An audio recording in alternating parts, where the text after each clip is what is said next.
Hi, I'm Miriam Ankerbrand, and I am the development coordinator here at Joy El. My involvement with Joy El started many years ago when I went through the release time program starting in third grade. I only ever spent 1 week at camp in fifth grade, and it actually was not a very good week because my grandfather had died the week before. So I never came back. But I got deeply involved later on when Lois Ann invited me to come up and be a volunteer.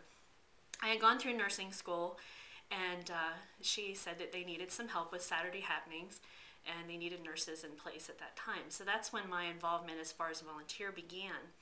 Most recently, I became a Barnabas mentor to my niece, who is in the 412 program. And that really got me excited about Joy El again. And every time that I had any interaction up here, I always thought, wouldn't it be really neat to be able to work up here? I see what they were doing with the children, and I always had a love for children and reaching them with the Word of God, and I always thought that it would be a really neat place to be a part of. Not too long ago, my niece and I were having a discussion about 412, and she was hesitant to continue on with the program. And part of her reasoning is that there was so many openings at camp and that she wanted to have a leader in place for the program. That got me to looking at the website and what was available as far as work would go. One reason why I was looking in particular was, as a nurse, I got in trouble for praying with a patient, and I was disciplined for that. And that was about 2 years ago, and I realized at that point that it was time for me to no longer be a nurse, that I needed to pursue something else where I could be the Christian that I was and be able to share my faith with others. And so when the development coordinator position I saw was available, I decided to step out in faith and apply. I was offered the job, and with a little hesitation I did accept because I knew this was going to be a humongous pay cut for me.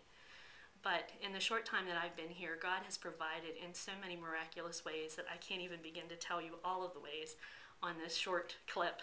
But I would be glad to share that with any of you. But I will just say one quick story. Just recently, my daughter, who's 10, tried on a coat and was not able to fit into it anymore. And so we were discussing how we would pay for this.